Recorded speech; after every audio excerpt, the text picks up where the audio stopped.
Big congratulations. Thank you. ఈ results అయితే ఎవరు ఎక్స్పెక్ట్ చేయలేదు. అంటే అనేక కారణాలు ఉన్నాయి, దీనిలో కొన్ని అనుమానాలు ఉన్నాయి. మీరు చంద్రశేఖర్ అనే వ్యక్తి అసలు ఎవరికి తెలీదు. అపజయంలో కూడా వైఎస్ఆర్ కాంగ్రెస్ పార్టీ జెండా ఎగరవేసేటటువంటి ఆ భాగ్యాన్ని, ఆ అదృష్టాన్ని జగనన్న ఆ దేవుని దీవెని వల్ల సాధ్యమైంది. జనరల్గా చెప్పుకోదగ్గ వైఎస్ఆర్సీపీలో ఎప్పుడు మాట్లాడే వ్యక్తి, ఏ ఇష్యూ వచ్చినా బయటకు వచ్చి మాట్లాడే చాలా పెద్ద మంత్రులు కానీ వాళ్ళందరూ కూడా అసలు ఈ స్వీప్లో మొత్తం కొట్టుకుపోయారు సార్. బయట ప్రపంచంలో ఎలా తెలుసో నాకు తెలియదు, కానీ ప్రకాశం జిల్లాలో తాటిపర్తి చంద్రశేఖర్ అనే వ్యక్తి తెలియనటువంటి రాజకీయ నాయకులైతే ఉండకపోవచ్చు బహుశా. పలానా వైఎస్ఆర్సీపీ వ్యక్తి మనకి ఖచ్చితంగా మేలు చేస్తాడని జనాల దగ్గర ఏ నమ్మకం దేని మీద కలిగింది అంటున్నాను. మొట్టమొదటిగా కాన్స్టిట్యున్సీకి వెళ్ళినప్పుడు అక్కడ ఉన్నటువంటి ఒరిజినల్ గ్రౌండ్ లెవెల్ రియాలిటీస్ ఏంటో తెలుసుకోగలిగాం. జగన్ అంటే ఒక పిచ్చి ప్రేమ, ఒక చెప్పలేనంత కొండంత అభిమానం మా నియోజకవర్గ ప్రజల సొంతం. ఈవెన్ నేను కూడా ఒక జగనన్న అభిమానిగా వారితోటి మమేకం అవడంలో, వారితో కలవడంలో నాకు చాలా ఈజీ అయిపోయింది. Hello and welcome. Yerragondapalem YSRCP MLA Tatiparthi Chandrasekhar గారు నాతో పాటు ఉన్నారు. గెలిచిన 11 మంది ఎమ్మెల్యేలో ఆయన కూడా ఒకరు. ఆయనతో మాట్లాడదాం. Hello sir. Hi. Hi ma'am. So big congratulations. Thank you. నిజంగా ఇంత పెద్ద వేవ్లో అసలు గెలవడం అనేది మామూలు విషయం కాదు. Thank you. సో మీకు ఇప్పటికే ఆ వెల్లువలు, అభినందనలు అవన్నీ కూడా వచ్చి ఉండి ఉంటాయి. సో ఎట్లా పాసిబుల్ అయింది సార్ అసలు? Because of party and cadre పనిచేయడం, ఎర్రగొండపాలెం నియోజకవర్గంలో ఉన్న వైఎస్ఆర్ కాంగ్రెస్ పార్టీ అభిమానుల యొక్క విజయంగా దీన్ని చూడాలి. సార్ బట్ మీరు బికాస్ ఆఫ్ పార్టీ అన్నారు, బట్ అలా జరగలేదు. ఆ పార్టీ జగన్ గారి పేరే చెప్పారు, పార్టీని నమ్ముకున్నారు, బట్ అసలు ఈ రిజల్ట్స్ అయితే ఎవరు ఎక్స్పెక్ట్ చేయలేదు. అంటే అనేక కారణాలు ఉన్నాయి, దీనిలో కొన్ని అనుమానాలు ఉన్నాయి. కష్టపడి వైఎస్ఆర్ క్యాడర్ ఎక్కడెక్కడైతే పనిచేసిందో అక్కడ చాలా నామినల్ ఓట్స్ తోటి ఓడిపోవడం జరిగింది. కొన్ని చోట్ల పెద్ద ఎత్తున ఓటమి చవి చూడాల్సి వచ్చింది. ఏదైనా కానీ ఈ రిజల్ట్ మీద కొన్ని అనుమానాలు ఉన్నాయి, అలాగే కొన్ని తప్పిదాలు కూడా జరిగింది వాస్తవం. సార్ లాస్ట్ టైం గెలిచినప్పుడు, జగన్ గారు గెలిచినప్పుడు 151 సీట్లతో గెలవడం జరిగింది. సో అప్పటికి మీరు చంద్రశేఖర్ అనే వ్యక్తి అసలు ఎవరికి తెలీదు. అంటే మీ సోషల్ సర్వీస్ అదంతా దాని ద్వారా మీరు బయట వ్యక్తిగా తెలుసు, కానీ పొలిటికల్గా ఒకరున్నారు, ఆ ప్రయత్నాల్లో ఉన్నారు అనే విషయం అసలు ఈ రోజు వరకు ఇంత నాయిస్ జరిగేంత వరకు ఎవరికీ తెలీదు. సో మీకు ఎలా అనిపిస్తుంది? అంటే అంత హ్యూజ్ సక్సెస్ ఉన్నప్పుడు గెలవడం ఒక ఎత్తు అయితే, ఒక రకంగా ఉంటే, బట్ పార్టీ ఇంతగా ఎక్స్పెక్ట్ చేయని రిజల్ట్స్ వచ్చినప్పుడు గెలవడం అనేది దాన్ని ఎట్లా చూస్తున్నారు మీరు? మొట్టమొదటిగా 2012 నుంచి నేను రాజకీయాల్లో ఉన్నాను. వైఎస్ఆర్ కాంగ్రెస్ పార్టీ పుట్టినప్పటి నుంచి పార్టీలో క్రియాశీలకంగా ప్రకాశం జిల్లా సింగరాయకొండ కొండేపి కాన్స్టిట్యున్సీ మాది. సో అక్కడ మొదటి నుంచి కూడా జగనన్న దయ వలన, దేవుని దీవెన వలన మేము సర్పంచ్గా పోటీ చేస్తే స్టేట్ హయ్యెస్ట్ రికార్డ్ మెజారిటీ తోటి మా వదినమ్మ గారు సర్పంచ్గా గెలవడం జరిగింది సింగరాయకొండలో. అలాగే బై ఎలక్షన్స్ వచ్చినప్పుడు తెలుగుదేశం పార్టీకి మంచి విజయం మా మండలంలో కూడా వచ్చింది. అప్పుడు కూడా హయ్యెస్ట్ మెజారిటీ తోటి బై ఎలక్షన్స్లో మా వార్డు మెంబర్స్ని గెలిపించుకోవడం జరిగింది. ఈసారి కూడా ఇంత పెద్ద అపజయంలో కూడా వైఎస్ఆర్ కాంగ్రెస్ పార్టీ జెండా ఎగరవేసేటటువంటి ఆ భాగ్యాన్ని, ఆ అదృష్టాన్ని జగనన్న ఆ దేవుని దీవెని వల్ల సాధ్యమైంది. మరీ ముఖ్యంగా ఈ రెండిటితో పాటు అక్కడ ఉన్నటువంటి క్యాడర్ యొక్క కష్టం కూడా చాలా ఇంపార్టెంట్గా పనిచేసింది. సార్ అంటే జనరల్గా చెప్పుకోదగ్గ వైఎస్ఆర్సీపీలో ఎప్పుడు మాట్లాడే వ్యక్తి, ఏ ఇష్యూ వచ్చినా బయటకు వచ్చి మాట్లాడే చాలా పెద్ద మంత్రులు కానీ వాళ్ళందరూ కూడా అసలు ఈ స్వీప్లో మొత్తం కొట్టుకుపోయారు సార్. బట్ ఇలాంటి టైంలో ఇంత టఫ్ సిచ్యుయేషన్స్లో అంటే గ్రౌండ్ రియాలిటీ ఇలా ఉంది అనే విషయం ఎవరికి తెలియలేదు. డెఫినెట్గా మళ్ళీ జగన్ గారు వస్తారని చెప్పి అందరం నమ్మాం. బట్ ఈ టైంలో అసలు నిలబడడానికి జనాలు మిమ్మల్ని నమ్మింది, అది కూడా మీ సొంత కాన్స్టిట్యుయెన్సీ కాకుండా ఇంకొక చోట నిలబడి గెలవడం అనేది నిజంగా దాన్ని ఆశ్చర్యం అనాలా, హార్డ్ వర్క్ అనాలా, మిమ్మల్ని జనాలు ఎలా నమ్మారు అనాలా, ఏంటి? How do you analysis? ఒక విషయాన్ని మాత్రం యాక్సెప్ట్ చేయాల్సిందే. మాకున్నటువంటి మంచి పేరు, సింగరాయకొండలో ఉన్నటువంటి పేరు కాస్త అక్కడికి వెళ్ళడం, కొండేపి కాన్స్టిట్యున్సీకి ఎర్రగొండపాలెం నుంచి వచ్చినటువంటి సురేష్ అన్న గారు అక్కడ పోటీ చేయటం, సురేష్ అన్న గారి కాన్స్టిట్యున్సీలో నేను పోటీ చేయడం, సో అక్కడికి ఇక్కడికి నాయకుల మధ్య కొంత సంభాషణ జరగడం, ఎలాంటి వ్యక్తి వచ్చారు ఏంటి అని వారు కూడా వెరిఫై చేసుకోవడం జరుగుతుంది కాబట్టి అది కొంత ఉపయోగపడ్డది. తర్వాత రాజకీయాల్లో చిన్న స్థాయి నుంచి వచ్చినటువంటి వ్యక్తిని కాబట్టి నేను అధికార ప్రతినిధిగా కూడా దాదాపు అనేక డిబేట్లలో నేను పార్టిసిపేట్ చేశాను. చాలా డిబేట్స్ పార్టిసిపేట్ చేశాను. మీరు అన్నట్టుగా బయట ప్రపంచంలో ఎలా తెలుసో నాకు తెలియదు కానీ ప్రకాశం జిల్లాలో తాటిపర్తి చంద్రశేఖర్ అనే వ్యక్తి తెలియనటువంటి రాజకీయ నాయకులైతే ఉండకపోవచ్చు బహుశా. ఎందుకంటే చాలా క్రియాశీలకంగా వైఎస్ఆర్ కాంగ్రెస్ పార్టీ మొదటి నుంచి పార్టీ వాణిని వినిపిస్తూ గళాన్ని వినిపిస్తూ అధికార ప్రతినిధిగా కూడా అనేక టీవీ కార్యక్రమాల్లో పార్టిసిపేట్ చేస్తూ మా పార్టీ కోసం పనిచేసినటువంటి వ్యక్తుల్లో నేను ఒకరిని. కాబట్టి అది కూడా ముందు నుంచి ఉన్నారు. 2014లో అవకాశం కోసం ప్రయత్నం చేశాం, 19లో అవకాశం కోసం ప్రయత్నం చేశాం, 19లోనే మా జిల్లా ముఖ్య నేతలైనటువంటి అతి ముఖ్యంగా బాలినేని వాసన్న గారు నన్ను సంతనూతులపాడు నుంచి పోటీ చేయమని అడగడం కూడా జరిగింది. నేను సంతనూతులపాడు కాదన్నా కొండేపి ఇవ్వండి అవకాశం, నా సొంత మండలం ఉంది కాబట్టి నాకంటూ అక్కడ మంచి క్యాడర్ ఉంది, అక్కడైతే నేను ఖచ్చితంగా కొండేపిని గెలిపించగలుగుతానని చెప్పడం జరిగింది. సో నాకు వచ్చినటువంటి మొట్టమొదటి అవకాశం సంతనూతలపాడు తీసుకోమని వచ్చింది. బట్ నేను కొండేపి మీద ఉన్నటువంటి ప్రేమతోటి అవకాశాన్ని వదులుకున్నాను. ఈసారి అలాగాని చెప్తే ఈసారి కూడా నేను కొండేపి అడిగాను. అలా చెప్తే ఎక్కడ దొరకదనే ఉద్దేశంతో ఎక్కడిస్తే అక్కడ చేయాలని నిర్ణయించుకున్నా. జగనన్న గారు ఎర్రగొండపాలెం వెళ్ళమన్నారు, అక్కడ వెళ్ళాను.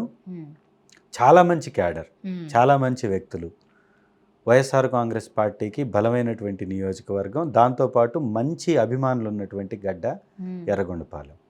సో అక్కడ వారితోటి నేను మమేకం అవడం, చిన్న స్థాయి నాయకుడు కార్యకర్తకి ఎలాంటి కష్టం ఉంటుంది, ఎలాంటి ఆలోచన ఉంటుంది, ఎలాంటి పరిస్థితుల నుంచి వారు బయటకు వస్తారో అవన్నీ నేను దాటుకుంటూ వచ్చిన వాడిని కాబట్టి చాలా త్వరగా వాళ్ళతో ఒక సామాన్యుడిలాగా మింగిల్ అయ్యాను. సామాన్యుడినే కాబట్టి మింగిల్ అవ్వగలిగాను. అదే పెద్ద స్థాయి నాయకులైతే ఆ స్థాయి వాళ్ళతో కలవలేకపోయేవాళ్ళేమో, గొడవలు ఉండేవి అక్కడ ఉన్న లోకల్ లీడర్స్. నేను చిన్న స్థాయి నుంచి వచ్చాను కాబట్టి ఆ నాయకులతోటి ఇమీడియట్గా నేను కనెక్ట్ అవ్వగలిగాను. పెద్ద ఎత్తున నిజంగా కూడా రాష్ట్ర వ్యాప్తంగా వైఎస్ఆర్ కాంగ్రెస్ పార్టీకి ఎలాంటి బలం ఉంటుందో అందరికీ తెలుసు. ఎర్రగొండపాలెంలో మేము భోజన కార్యక్రమాలు ఏర్పాటు చేసాం. నేను వెళ్ళిన రోజు నుంచి భోజన కార్యక్రమం. అసలు ఎప్పటి నుంచి గ్రౌండ్ ప్రిపేర్ చేసుకున్నారు? కాన్స్టిట్యుయెన్సీ అనే మారిపోతుంది. ఎంత టైం దొరికినా కూడా అక్కడికి వెళ్ళి ఒక కొత్త వ్యక్తి వెళ్ళి నిలబడడం, వాళ్ళ నమ్మకాన్ని గెలుచుకోవడం, అది ఓట్ల రూపంలో రావడం అనేది అసలు చాలా టైం టేకెన్ ప్రాసెస్ ఇదంతా. మీరు ఎప్పటి నుంచి గ్రౌండ్ ప్రిపేర్ చేసుకున్నారు దీనికి? అసలు నేను దాదాపుగా ఒక 10 years నుంచి ఒక ఎమ్మెల్యేగా పోటీ చేయాలి, పోటీ చేస్తే ఇలా చేయాలి, మన ముందు పోటీ చేసినటువంటి వ్యక్తి ఎందుకు ఓడిపోయాడు, ఓడిపోయిన వ్యక్తి చేసినటువంటి తప్పిదం ఏంటి, క్యాడర్ ఏం కోరుకుంటుంది, పార్టీ యొక్క బలాన్ని ఏ విధంగా ఉపయోగించుకోవచ్చు, పార్టీకి ఉన్నటువంటి మూలాలని మనం ఎలాగా బలంగా చేయొచ్చు, వీటన్నిటికీ సంబంధించినటువంటి ఒక ప్రణాళిక అవన్నీ సిద్ధం చేసుకున్నాం. గ్రామంలో ఎప్పుడూ కూడా ఏ రాజకీయ పార్టీకైనా కానీ ఒక క్యాడర్ ఉంటుంది. మీరు ఎంత మంచి పని చేసినా కూడా ఏ పార్టీకైనా అపోజిషన్లో ఉన్న పార్టీ యొక్క క్యాడర్ని సంపూర్ణంగా తీసుకోవడం అనేది సాధ్యపడదు. ఎందుకంటే పార్టీ మీద ఉండేటటువంటి అభిమానం ఉంటుంది, కుల సమీకరణాలు ఉంటాయి, గ్రామంలో ఉన్నటువంటి పెద్దరికాలు పెత్తందారితనం ఉంటుంది. ఇవన్నీ కూడా ఆ మూలాలు ఎప్పటికీ కూడా చెరిపివేయలేం మనం. సో అట్లాంటప్పుడు మనకిచ్చిన నియోజకవర్గంలో ఉన్నటువంటి క్యాడర్ యొక్క బలం ఎంత, అపోజిషన్ పార్టీ యొక్క క్యాడర్ యొక్క బలం ఎంత, ఆ బలానికి సంబంధించి మనం ఎలా పెంచుకునే అవకాశం ఉంది, వారి బలహీనతలు ఏంటి, ఏ విధంగా మనం అతి త్వరగా మనం క్యాడర్ని రీచ్ కాగలుగుతాం, ఏ విధంగా వచ్చినటువంటి వాళ్ళని మనం రిసీవ్ చేసుకోవాలి, అన్నిటికంటే ఇంపార్టెంట్గా క్యాడర్ మన నుంచి ఏం ఎక్స్పెక్ట్ చేస్తుంది, దానికి అనుకూలంగా మేము పనులు చేసాం. మేము ఎలక్షన్స్ని కూడా ఒక పద్ధతి ప్రకారం ఆఫీసెస్ దాదాపుగా 8 ఆఫీసులు తీసుకోవడం జరిగింది. మేము మార్కాపురంలో ఒకటి, కాల్ సెంటర్ ఒకటి ఏర్పాటు చేసాం, ఐటీ వింగ్ ఒకటి ఏర్పాటు చేసాం, సోషల్ మీడియాకి ఒక వింగ్ ఏర్పాటు చేసాం, ట్రాన్స్పోర్టేషన్కి ఒక వింగ్ ఏర్పాటు చేసాం. అట్లాగే ప్రతి వార్డుకి ప్రతి బూత్కి ఒక టీంని ఏర్పాటు చేసాం. 265 బూతులు ఉంటే 265 బూతుల్లో 265 బూతులకి టీంని ఏర్పాటు చేసాం. ఆ టీమే ఆ బూత్లో ఉన్నటువంటి అన్ని కార్యక్రమాలు చూడాలనేటటువంటి బాధ్యతను అప్పచెప్పాం. సో ఆ టీం అక్కడ యాక్టివ్గా పనిచేయడం, కొంతమంది పార్టీలో ఏమీ న్యాయం జరగలేదని కొంతమంది వ్యతిరేక భావంతో ఉన్నటువంటి వాళ్ళని సర్ది చెప్పుకొని మళ్ళీ అధికారంలోకి వచ్చిన తర్వాత మనం అన్నీ కూడా మీకు కావాల్సినవి చేసి పెడతామని వారికి భరోసా ఇవ్వడం, ఇలాంటి కార్యక్రమాల వలన ఇది కొంత మెరుగైనటువంటి ఫలితం వచ్చిందని మాత్రం అనుకోవచ్చు. జనరల్లీ కూడా దిస్ ఫార్ములా డెఫినెట్లీ వాళ్ళ బలం ఏంటి, బలహీనతలు ఏంటి, మన దగ్గర ఉన్నది ఏంటి అనేది అందరూ బేరీజ్ వేసుకుని చేసి ముందుకు వెళ్ళేదే.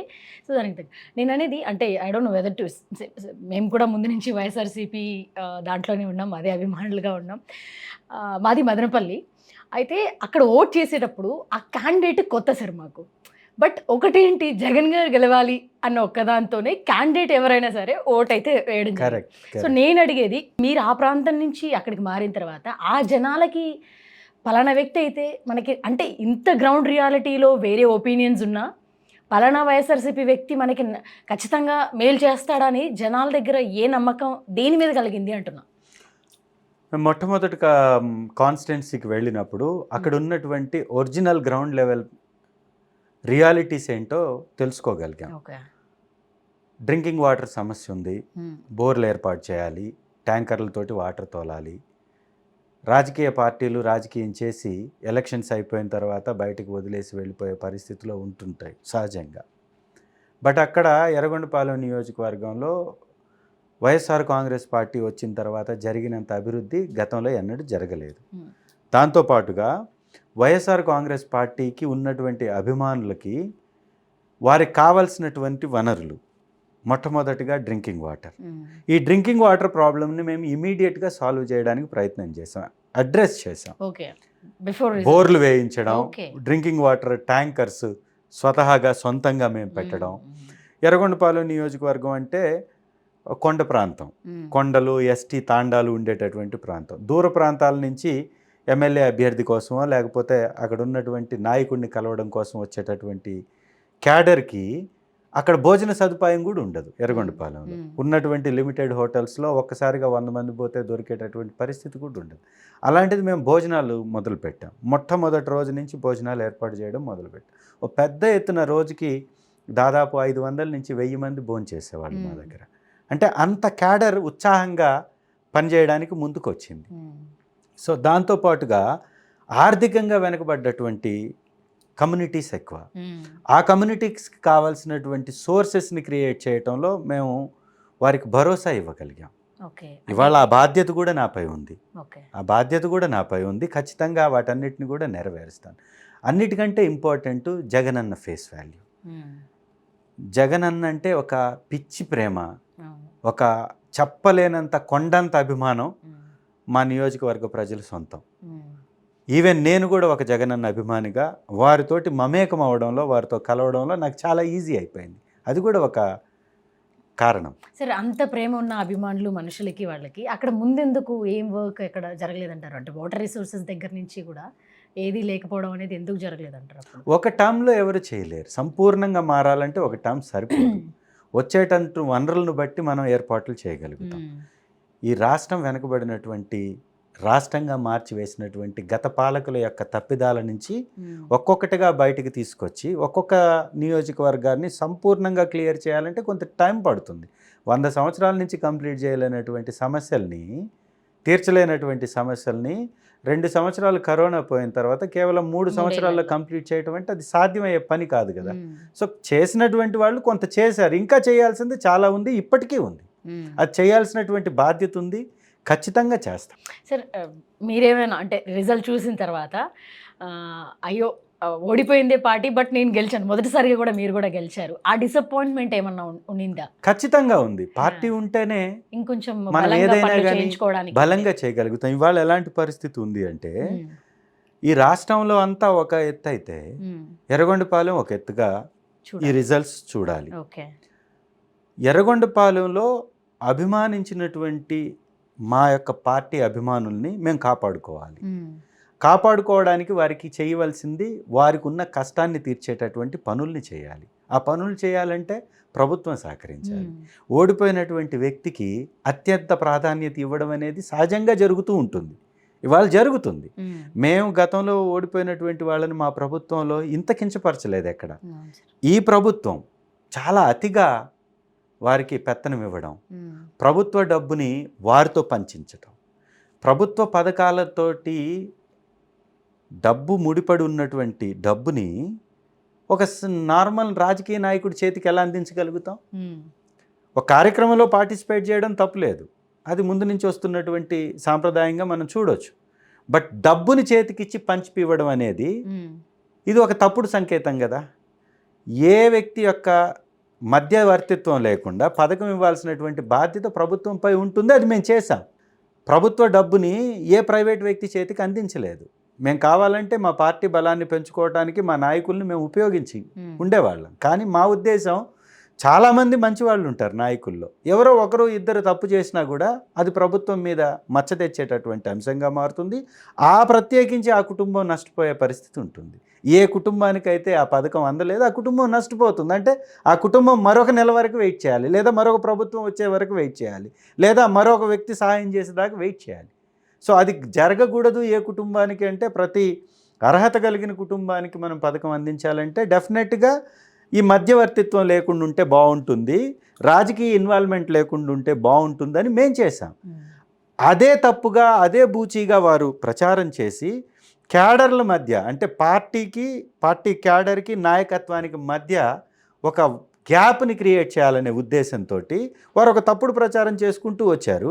వారి క్యాడర్ని వారేదో బాగా చూపిస్తున్నట్టుగా చూసుకుంటున్నట్టుగా చెప్పడం కోసం ఇవాళ ప్రభుత్వంలో ఉన్నటువంటి పథకానికి సంబంధించిన డబ్బు ప్రైవేట్ వ్యక్తి చేతికి ఇచ్చి పంచిపిచ్చారు. నిన్న ఏదైతే మొన్న పెన్షన్స్ పంచారో చిన్న చిన్న నాయకులతోటి కూడా పంచిపిచ్చారు. అధికారులను పక్కన పెట్టారు, ప్రజాస్వామ్యబద్ధంగా ఎన్నుకోబడ్డటువంటి ఎమ్మెల్యేని పక్కన పెట్టారు, సర్పంచ్ని పక్కన పెట్టారు, వార్డు మెంబర్ని పక్కన పెట్టారు, ఎంపీటీసీని పక్కన పెట్టారు, ఆ వ్యవస్థలో ఉన్న అధికారులను పక్కన పెట్టారు. వీరి యొక్క జేబు సంస్థల్లాగా, వీరి యొక్క సొంత డబ్బులాగా నాయకులతోటి పంచిపిచ్చారు. ఇలాంటి రాజకీయం భావితరాలకు మంచిది కాదు. ఇంకా బలపరచడానికి వారిని బలపరచడానికి కాదు, వారిని మభ్యపెట్టడానికి. వీరు పెద్ద ఎత్తున దోచుకుంటూ ఉంటారు, కింద క్యాడర్ కూడా వీళ్ళకి సపోర్ట్ చేయాలి కదా. వీరేమో పై స్థాయిలో కోట్లకు కోట్లు దోచేసుకుంటుంటారు. పెద్ద స్థాయి నాయకులు దాదాపుగా 30 రోజుల్లో 14,000 కోట్లు అప్పు చేసింది ప్రభుత్వం. 14,000 కోట్లు 30 రోజులు అంటే దాదాపు 450 కోట్ల నుంచి 500 కోట్లు పర్ డే కదా. ఇంత అప్పు చేసినటువంటి ప్రభుత్వం ఈ అప్పు ప్రజల మనసుల్లోకి వెళ్లకుండా, ప్రజల దృష్టిలోకి వెళ్లకుండా డైవర్ట్ చేయాలి, గొడవలు సృష్టిస్తున్నారు, విధ్వంసాలు సృష్టిస్తారు, విద్వేషాలు రెచ్చగొడుతున్నారు, భయానక పరిస్థితుల్ని అక్కడ కల్పిస్తున్నారు. ఎవరన్నా ప్రశ్నిస్తే దాడులు చేస్తున్నారు. ఎస్, ఇప్పుడు చూడండి, ఒక దాడి జరిగితే పాశవికంగా కర్కశంగా నరికివేస్తే నడి రోడ్డు మీద జరుగుతున్నటువంటి ప్రచారం చూడండి. హోంమంత్రి గారు చలోక్తులు వేస్తున్నారు. నిజంగా ఎంత బాధ ఉండాలి. చిన్న చిన్న ఆడబిడ్డల మీద 5 సంవత్సరాలు చదివేటటువంటి ఒక చిన్న బిడ్డ, అభంశుభం తెలియని బిడ్డ మీద అఘాయిత్యం జరిగితే 12 రోజుల నుంచి ఆ బిడ్డ శవం ఎక్కడుందో కనిపెట్టలేనటువంటి ప్రభుత్వం ఒక ప్రభుత్వమా, ఒక వ్యవస్థ? ఈ వ్యవస్థలో పనిచేసేటటువంటి వారికి బాధ్యత ఉండాలా లేదా? ఒక డిప్యూటీ చీఫ్ మినిస్టర్, ఒక చీఫ్ మినిస్టర్, ఒక హోంమంత్రి బాధ్యత లేకుండా, కనీసం మాట్లాడకుండా, కనీసం స్పందించకుండా వారు చేసే విధానం ఎలా ఉందో చూడండి. ఇలాంటి ప్రభుత్వాన్న మేము తెచ్చుకుంది అని ప్రజలు బాధపడే పరిస్థితి ఈరోజు ఉంది. వీటన్నిటిని డైవర్ట్ చేయాలి అంటే ఇలాంటి రెచ్చగొట్టే కార్యక్రమాలు తీసుకోవాలి. అదే వాళ్ళు మాట్లాడాలంటే కూడా భయపడాలి. అట్లాగే వాళ్ళ ఆలోచన అది. ఇప్పుడు చూడండి, హోంమంత్రి గారు మొన్న ప్రెస్ మీట్ పెట్టారు. ప్రెస్ మీట్ పెట్టి వారు మాట్లాడుతున్నటువంటి విధానం ఎంత బాధ్యతారాహిత్యంగా మాట్లాడుతున్నారంటే, పూటకు ఒక మర్డర్, పూటకు ఒక మానభంగం, 30 రోజుల్లో 300 హత్యాయత్న కేసులు, 35 ఆత్మహత్యలు, 36 మర్డర్స్, 1000 దాడులు, 500 పైచిలకు ప్రైవేట్ ఆస్తుల్ని ధ్వంసం చేయటం, 490 గవర్నమెంట్ ఆస్తుల్ని ధ్వంసం చేయటం, దాదాపుగా 2700 కుటుంబాలు ఊర్లో వదిలి పారిపోవడం, ఇది గతంలో మన రాష్ట్రంలో జరగల. ఇంత విధ్వంసం జరగల, ఎప్పుడూ జరగల. ఇంకా గొప్పగా రెడ్ బుక్ రాజ్యాంగం అని కొత్తగా ఫ్లెక్సీ లేపిస్తున్నారు. ఓకే, అంటే ఏంటి సార్ ఆ రాజ్యాంగంలో ఏముంది? ఆ లోకేష్ గారి యొక్క ఆలోచన విధానం ఎలా ఉందంటే, ఒక మంత్రిగా గతంలో చేసిన అనుభవం ఉంది వారికి. ఇంకా హుందాగా ప్రవర్తించాలి వారు. ఈ రాష్ట్ర ప్రజల మీద ప్రేమతో మెలగాల్సినటువంటి వ్యక్తి ఈ రాష్ట్రం వారికి ఇంకొక అవకాశం కల్పించింది, ఈ రాష్ట్ర ప్రజలు ఇంకొక అవకాశాన్ని ఇచ్చారు, బాధ్యతతో చేయాలని ఆలోచించాల్సినటువంటి ఒక వ్యక్తి, ఫ్యూచర్ పాలిటిక్స్లో గొప్ప స్థాయికి వెళ్ళాలని అనుకుంటున్నటువంటి వ్యక్తి ఆ చేస్తున్నటువంటి విధానం చూస్తే నివ్వెరపోతారు. ఒక ఏమాత్రం రాజకీయ అనుభవం లేనటువంటి వ్యక్తిలాగా, ఏమాత్రం ప్రజల మీద ప్రేమ లేనటువంటి వ్యక్తి లేదుగా, ఏమాత్రం పరిపక్వత లేనటువంటి వ్యక్తిలాగా రెచ్చగొట్టడం, 12 కేసులు ఉంటే తప్ప మీరు నా దగ్గరికి రాకండి అని చెప్పటం, నామినేటెడ్ పోస్టుల్లో ఎన్ని కేసులు ఎక్కువ ఉంటే వాళ్ళకి ప్రాధాన్యత ఇస్తామని చెప్పటం, ప్రతి ఒక్కరిని ఎర్రబుక్కులో రాసామని చెప్పటం, ఏకంగా ఐఏఎస్ ఆఫీసర్లను కూడా వారి ఇష్టానుసారంగా వారిని బదిలీ చేయటం, ఐపీఎస్ ఆఫీసర్లని, మంచి ఆఫీసర్లని బదిలీ చేయడం. రీసెంట్గా మర్డర్ జరిగిన దగ్గర మల్లికా గార్గ్ గారు అని ఉండారు, ప్రకాశం జిల్లాలో కూడా చేశారు, చాలా ఎఫిషియంట్ ఆఫీసర్. ఆవిడ్ని తప్పించారు, ఎందుకంటే ఆవిడ ఉంటే ఇలాంటివి జరగవు. ఆవిడ్ని తప్పించి ఇంకొకరిని వేసుకున్నారు. వేసినటువంటి 2-3 రోజుల్లోనే ఇలాంటి ఘటన జరిగింది.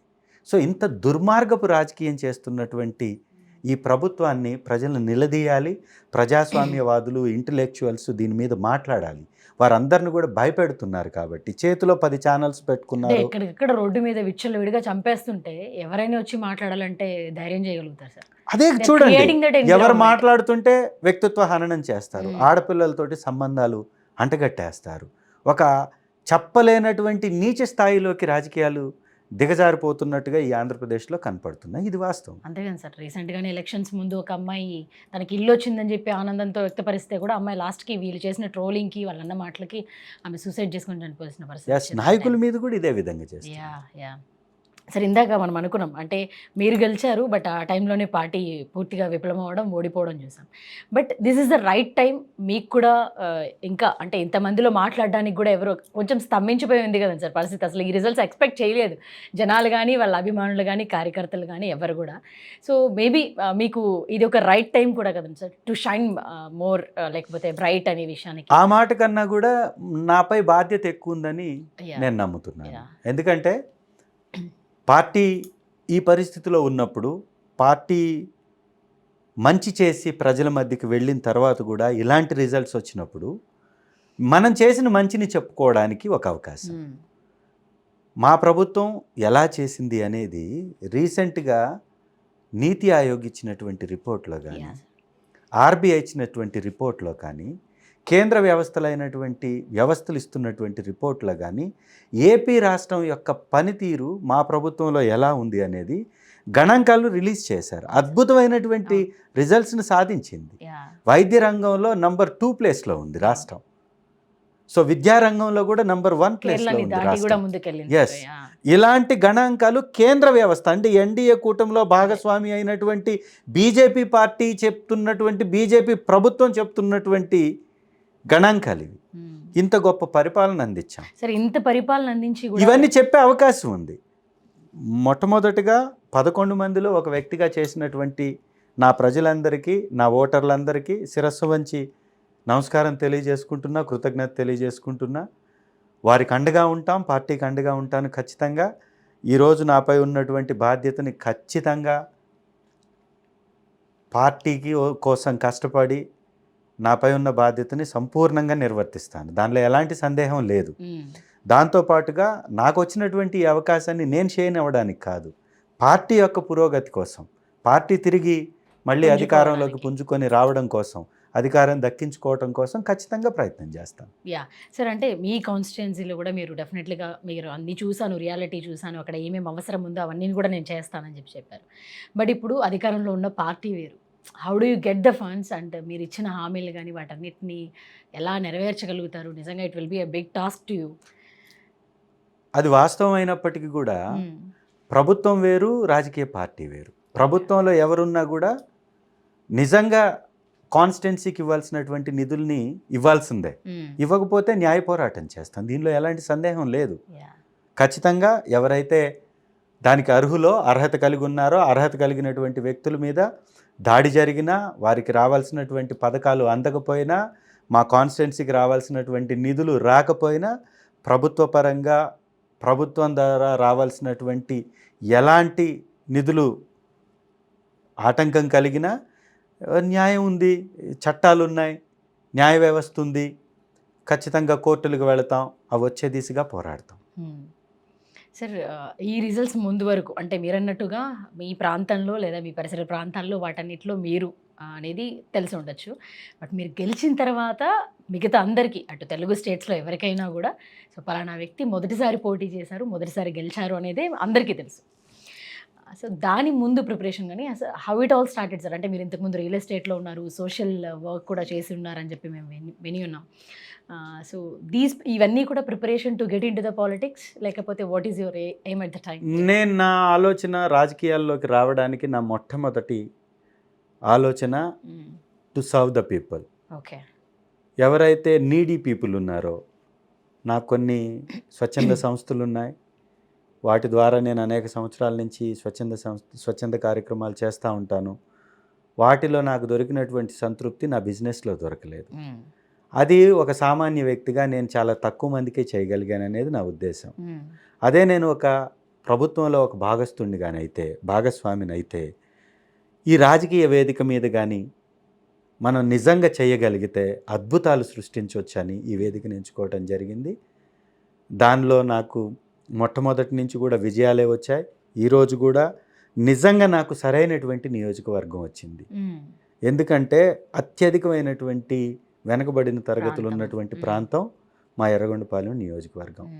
నేను సేవ చేయాలనే నా ఆలోచనకి మీరు ఎవరైతే నీడీ అన్నారో అక్కడ ఎగ్జాక్ట్గా నాకు సరిపోయే విధంగానే నాకు కాన్స్టిట్యున్సీ ఉంది. సో ఏమీ లేనప్పుడే ఎంతో చేయడానికి ప్రయత్నం చేసినటువంటి వ్యక్తిని కాబట్టి ఇవాళ నా చేతిలో ఎమ్మెల్యే పదవి ఉంది, నాకు బలమైనటువంటి సపోర్ట్ ఉన్నటువంటి పార్టీ ఉంది. ఖచ్చితంగా ప్రభుత్వం కూడా ఈ వివక్షను చూపించకుండా చేస్తుందని నమ్ముతున్నాను. అక్కడ రావాల్సినటువంటి నిధుల్ని సాధిస్తాను. ఖచ్చితంగా ప్రజలకి మంచి చేయడానికి 100% ప్రయత్నం చేస్తాను ఖచ్చితంగా. సో నేను కూడా చాలా విషయాలు అక్కడ చేయాలని కూడా అనుకుంటున్నాను. కొన్ని కార్యక్రమాలను కూడా చేపట్టబోతున్నాం. నా ద్వారా, నా సొంత స్వచ్ఛంద సంస్థ ద్వారా కూడా కొన్ని కార్యక్రమాలు చేయబోతున్నాను అక్కడ. వాటి ద్వారా కూడా నీడీ పీపుల్ని ఆదుకోబోతున్నాం. సార్, మీరు కూడా మీ వంతు సర్వేలు చేసి ఉంటారు.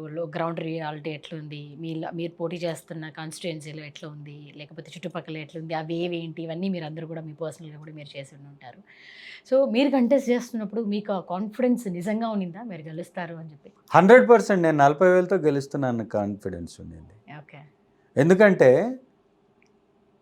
మేము ప్రతి వార్డులో, ప్రతి బూత్లో, ప్రతి గ్రామంలో మాకంటూ మేము ఒక టీంని ఏర్పాటు చేసుకున్నామని చెప్పినట్లుగా ప్రతి కుటుంబాన్ని నేను సందర్శించాను. ప్రతి కుటుంబం దగ్గర నుంచి ఆ ఫీడ్బ్యాక్ తీసుకున్నాం.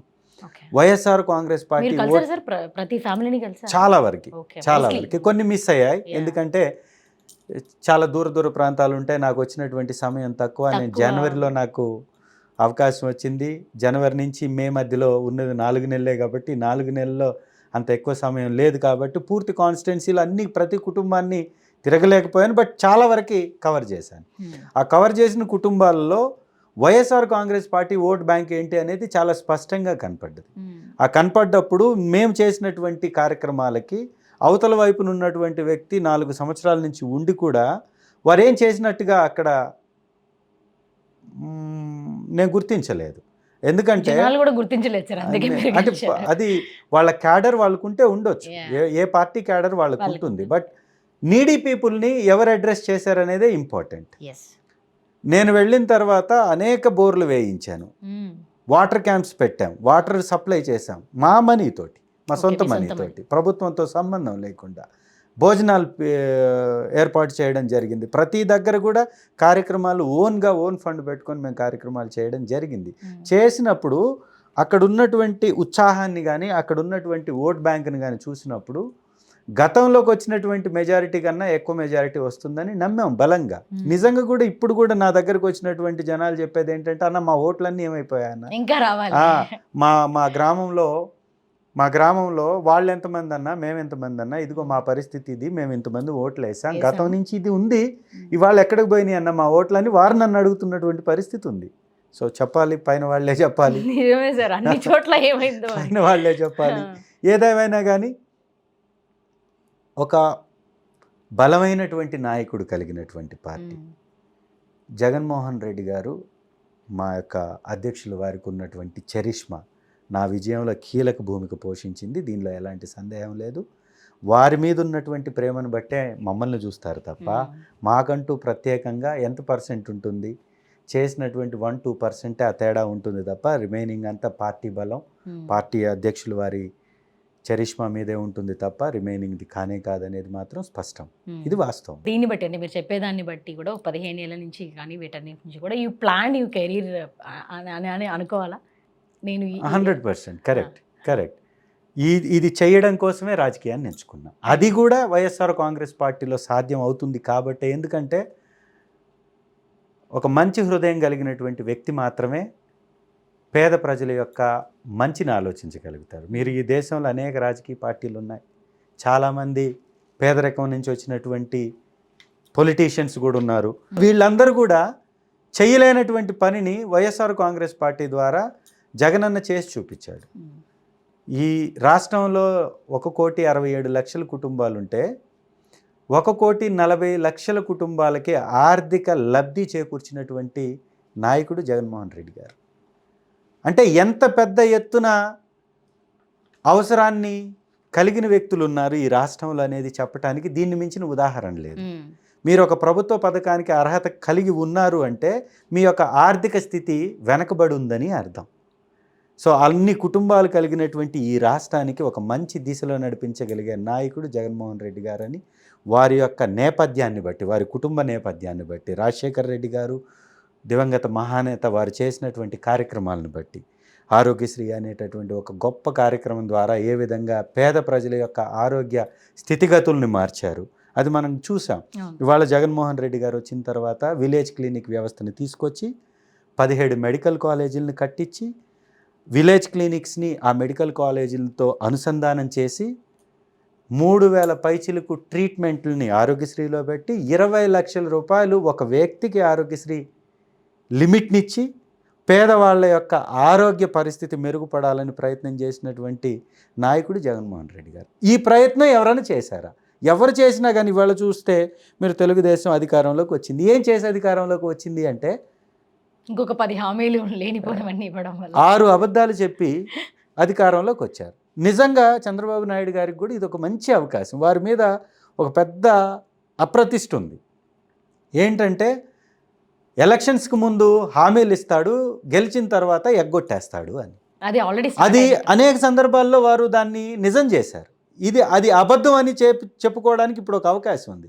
బట్ ఈరోజు ప్రభుత్వం నడుస్తున్న తీరు కానీ చూస్తే ఎస్, వారు పాత పద్ధతిలోనే వెళ్తున్నారు. వారు అధికారం కోసం ఈ హామీలు ఇచ్చారు తప్ప అమలు పరచడానికి కాదు అనేది మాత్రం స్పష్టంగా అర్థమైపోయింది. పథకం గురించి అడిగితే దాడి చేయడం ఏంటి? చనిపోయిన బిడ్డల గురించి అడిగితే దాడి చేయడం ఏంటి? ఒక వ్యక్తిని చంపివేశారు తెలుగుదేశం నాయకులు అంటే సమర్థించుకోవడం ఏంటి? గంజాయి వనంగా ఈ రాష్ట్రాన్ని మార్చేస్తూ గంజాయి వ్యాపారాన్ని ప్రోత్సహిస్తూ గతంలో 2014 నుంచి 19 వరకు మీ నాయకులు దానిలో ఉండి వ్యాపారం చేసినటువంటి వ్యక్తుల్ని మీరు మళ్ళీ టికెట్లు ఇచ్చి గెలిపించి ఇవాళ అదే పందాలో మళ్ళీ కొనసాగిస్తున్నది వాస్తవం కాదా? ఇది ప్రజలకు చెప్పండి. శ్వేతపత్రాల పేరుతోటి అభద్రపు పత్రాలను చదువుతూ మీరు చేస్తున్నటువంటి విషప్రచారం, పోలవరానికి తిలోదకాలు వదిలేసి పోలవరం కట్టలేమని చేతులు ఎత్తేసి ఇంటిలో ఉన్నటువంటి ప్రతి బిడ్డకి తల్లికి వందనం పేరుతోటి ఆదుకుంటామని చెప్పి 18 సంవత్సరాలు దాటినటువంటి మహిళలందరికీ 1,500 నెలకిస్తానని చెప్పి వేసి ఇవన్నీ చెప్పి చెయ్యకపోవటం అనేది దుర్మార్గం కాదా? ఇవాళ పెన్షన్లు కూడా కలిపి ఇవ్వాల్సినటువంటి పరిస్థితి నుంచి ఏరివేసే పరిస్థితికి ఎందుకు వచ్చారు మీరు? 35 లక్షలు పెన్షన్దారులు ఉన్న మీ ప్రభుత్వం గతంలో 2014-19లో ఉన్న ప్రభుత్వం మీదైతే 65 లక్షలకు పెన్షన్దారుని పెంచినటువంటి ప్రభుత్వం మాది. మీరు 1000 రూపాయలు ఇస్తే మేము 2000 ఇచ్చాం. అంటే ఎంత ఇచ్చినట్లు? ఎన్ని రెట్లు ఎక్కువ ఇచ్చినట్లు? 4 రెట్లు ఎక్కువ ఇచ్చినట్టు. 2 రెట్లు అధికంగా పెన్షన్దారులకి ఇచ్చి 2 రెట్లు అధికంగా పెన్షన్ ఇచ్చాం. సో 3000 రూపాయలు చేయడానికి మేము హామీ ఇచ్చాం, చేశాం. అన్ని రకాలైనటువంటి చెప్పిన పథకాలన్నింటినీ కూడా నెరవేర్చాం. సో 1000 రూపాయల నుంచి 2000 తేవడానికి మీరు ఎలాంటి కుయుక్తులు పన్నారో ప్రజలు చూశారు. ఇవాళ మళ్ళీ 6 హామీలు ఇచ్చారు. 6 హామీలను ప్రజలు నమ్మారు, మీకు ఓట్లు వేశారు. ఇవాళ వారిని మళ్ళీ వంచే కార్యక్రమం చేస్తున్నారు. ఇవన్నీ కూడా రాజకీయాల్లో సర్వసాధారణంగా మార్చేసుకున్నటువంటి వ్యక్తులు కొందరైతే అబద్ధాలని, కొందరు స్వచ్ఛందంగా చెప్పినటువంటి పని చెయ్యాలి, మనం చెయ్యలేనటువంటి పని చెప్పకూడదు, మనం చెప్పి చేయలేకపోతే ప్రజల్ని మోసం చేసినట్లు అవుతుంది అని ఆలోచించేటటువంటి నాయకుడు మా నాయకుడు. అందుకే అలివి కాని హామీలు ఇయ్యలేదు, చెయ్యలేని హామీలు చెప్పలేదు కాబట్టి మేము ఓడిపోయామనే ఒక అపవాదు కూడా మా మీద ఉంది. అపవాదాన్ని ఎందుకు అనుకోవాలి, నిజం కూడా అనుకోవచ్చు. ఇలాగే ఇంకొక కొన్ని హామీలు చేసినా చేయకపోయినా ఇచ్చేస్తుంటే అది ఎలా ఉండేదో గెలుపు వచ్చేదేమో. ఓడిపోయింది కూడా 6% తోటే కదా. 10% అంటే 6%, కానీ మాకు వచ్చినట్లయితే 2%తో గెలిచి ఉండేవాళ్ళం కదా. సో ఈ 10%లో 5% అటు ఇటు మారిపోతుంది కదా. 5% మారింది అంటే 5% మారింది అంటే రిజల్ట్స్ మారిపోతాయి కదా. సో అబద్ధాలు చెప్పలేదు కాబట్టి జరిగింది చూసి వేయమన్నారు ఓటు.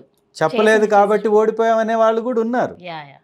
కాబట్టి మేమేమంటామంటే చెప్పింది చెయ్యాలి. ప్రభుత్వం అంటే అది ఒక బాధ్యత, ఆ బాధ్యతను నెరవేర్చాలి. ఎవరు ప్రభుత్వంలో ఉన్నా కూడా ప్రజలకు ఇవ్వాల్సినటువంటి హామీలని నెరవేర్చాలి, ఇచ్చిన హామీలను నెరవేర్చాలి, ఇవ్వాల్సిన పథకాలని ఇవ్వాలి.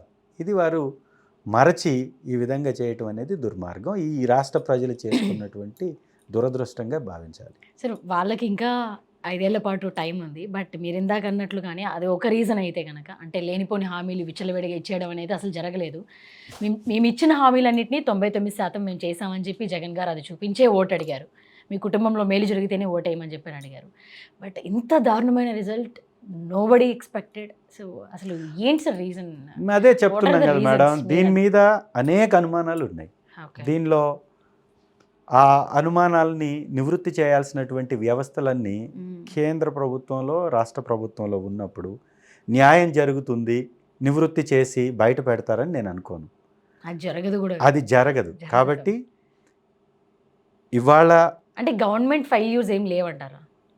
గవర్నమెంట్ గత ప్రభుత్వంలో, మా ప్రభుత్వంలో చేసినంత గొప్పగా ఏ ప్రభుత్వం చేయలేదు అని అనేక పథకాల గురించి నరేంద్ర మోడీ గారే పొగిడారు. అంటే గొప్ప పనులు జరిగాయనే కదా. నాయకుల మధ్య సమన్వయ లోపం అనేది కొంత కనపడ్డదన్నమాట వాస్తవంగా కనపడుతుంది. బట్ ఇంత వ్యత్యాసంతో ఓడిపోయేటటువంటి పరిస్థితి ఉండదు. అది ఏదో 1% అటు ఇటుగా ఉంటుంది తప్ప ఉండదు. దీనికి పెద్ద ఎత్తున ఏదో జరిగింది అనేటటువంటి అనుమానాలు మాత్రం స్పష్టంగా కనపడుతుంది. సరే, ఇప్పుడు ఎమ్మెల్యే అయ్యారు, మీ మీద బాధ్యతలు ఉన్నాయి, రెస్పాన్సిబిలిటీ ఉంది, మిమ్మల్ని నమ్మిన ప్రజలు ఉన్నారు.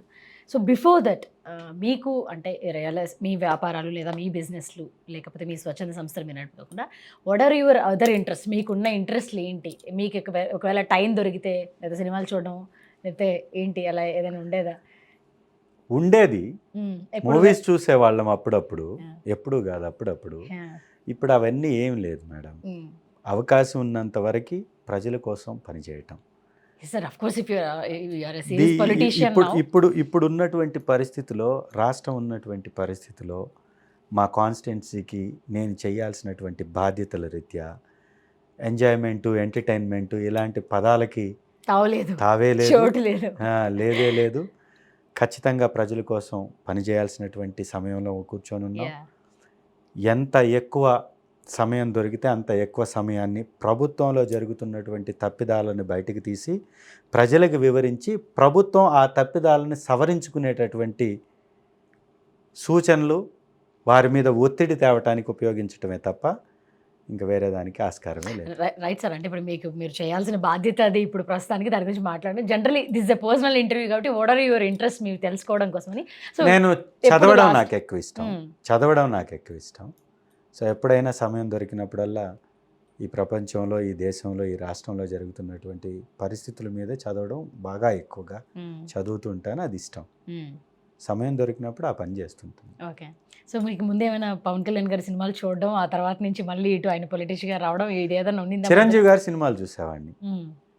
చిరంజీవి గారి సినిమాలు చూసిన తర్వాత అంటే చిరంజీవి గారి మూవీస్ని ఎక్కువ చూసేవాడిని. ఆ తర్వాత ఆటోమేటిక్గా పవన్ కళ్యాణ్ గారు వారి కుటుంబ సభ్యుల సినిమాలు చూస్తుంటాం కదా, అలా చూసేవాళ్ళమి.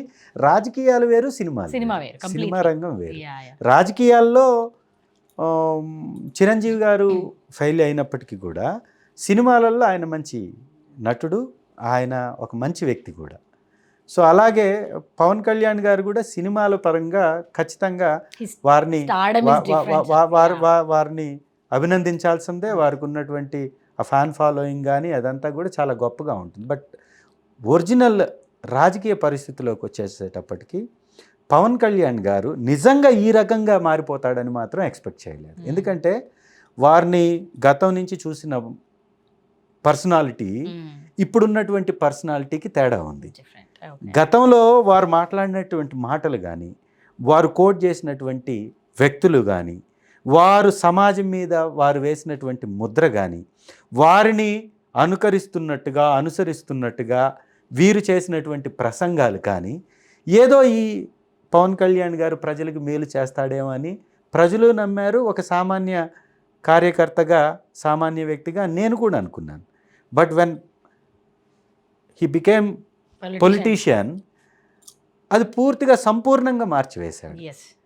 ఆ సినారియో ఎలా మారిపోయింది అంటే, కేవలం వైఎస్ఆర్ కాంగ్రెస్ పార్టీని డ్యామేజ్ చేయటం కోసం, వైఎస్ గారి కుటుంబం మీద విషం చిమ్మటం కోసం, వైఎస్ఆర్ గారిని డిగ్రేడ్ చేయడం కోసం, తెలుగుదేశం పార్టీని గెలిపించటం కోసం, తెలుగుదేశం పార్టీకి డిటాచ్ అయినటువంటి నాయుడు కమ్యూనిటీని అటాచ్ చేయటం కోసం, వారు కేవలం తెలుగుదేశం పార్టీని బలపరచడం కోసమే పార్టీ పెట్టుకున్నట్టుగా వారి యొక్క రాజకీయం సాగింది తప్ప ప్రజల కోసం చేసినటువంటి ఒక్క మంచి కార్యక్రమం లేదు. వారు రాజకీయాల్లో సక్సెస్ఫుల్గా ఒక మంచి ప్రయత్నం చేసింది ఉద్దానం గురించి. ఆ ఉద్దానం ఆ వ్యాధిగ్రస్తుల్ని, ఆ పీడిత జనాల్ని ఆదుకోవాల్సినటువంటి బాధ్యత వారి మీద ఉంది, బయటికి తీసుకొచ్చిన వ్యక్తి. మరి 14 నుంచి 19 వరకు వారి కోసం నిజంగా పనిచేశారా? నిజంగా పనిచేస్తుంటే వారి కోసం ఎందుకు హాస్పిటల్ నిర్మించలేకపోయాడు? నిజంగా పనిచేస్తుంటే వారి కోసం ఎందుకు ల్యాబ్స్ పెట్టలేకపోయాడు? వారిని ఆదుకునే ప్రయత్నం ఎందుకు చేయలేకపోయాడు?